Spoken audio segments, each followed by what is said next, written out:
Muy buenas tardes, tengan estimados maestrantes. Les saluda la doctora María Catalina Domínguez Nájera y es un placer para su servidora, en esta ocasión, poder llevar a cabo la disertación de nuestra primer cápsula informativa, en donde abordaremos de manera genérica la jurisprudencia desde su conceptualización. Y para ello, vemos pues que la palabra jurisprudencia proviene del latín jurisprudentia, ¿no? O jurisprudentia, que está compuesta por los vocablos juris, que es propiamente derecho, y luego entonces prudentia, que es el conocimiento o también como sinónimo de ciencia. Y por tanto, al hablar de jurisprudencia, es aquella que podemos entender como el conjunto de tesis que constituyen un valioso material de orientación y de enseñanza que señalan a los jueces la solución de la multiplicidad de cuestiones jurídicas que en un momento dado van a contemplar o van a regular y que por tanto van a suplir algunas lagunas o deficiencias que se encuentran dentro de nuestro ordenamiento jurídico positivo, ¿verdad? También van a servir como una guía al legislador dentro de su forma de actuar, ya sea para poder interpretar, para poder conocer o para poder resolver.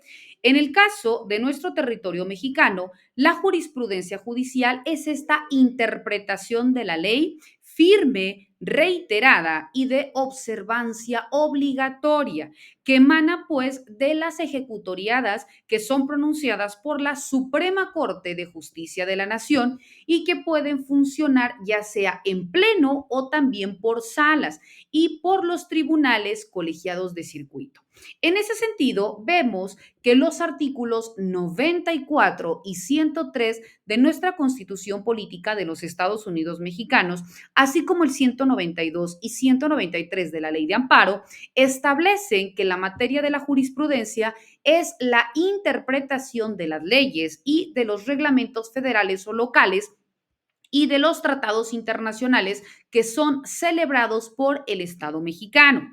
Por otra parte, también vemos que la palabra jurisprudencia posee dos acepciones distintas. En una de ellas hace referencia a una ciencia del derecho o también denominada teoría del orden jurídico positivo, en tanto que la otra sirve para poder designar al conjunto de principios y también de doctrinas que se encuentran contenidas en las decisiones de los tribunales.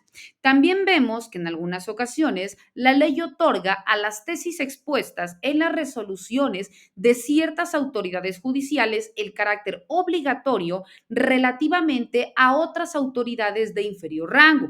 Dentro de nuestro derecho, vemos que la jurisprudencia de la Suprema Corte de Justicia de la Nación obliga a la propia Corte y también a los tribunales, tanto unitarios como colegiados de circuito, a los juzgados de distrito, a los tribunales militares y judiciales del orden común de los estados y los tribunales administrativos y del trabajo locales y federales. Es importante también señalar que cuando hablamos de la jurisprudencia obligatoria y no obligatoria, tienen la misma fuerza normativa dentro de un texto legal. Y estas tesis poseen dos especies que pueden ser la interpretativa de las leyes a que se refieren o también integradoras de sus lagunas. También es importante citar que existen diferencias entre las características de la jurisprudencia con relación a las tesis a las que se pueden aludir primeramente, que las características de la jurisprudencia son cuatro. Primero, hablamos que es explicativa. ¿Por qué? Porque es aquella que va a aclarar o que también fija el alcance de la ley cuando ésta se considera como oscura.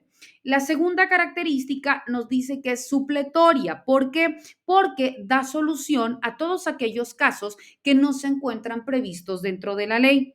Como siguiente característica nos dice que es diferencial. ¿Por qué? Porque adapta la ley a un caso en específico, evitando que su aplicación indiferenciada consagre o pueda llevar a injusticias.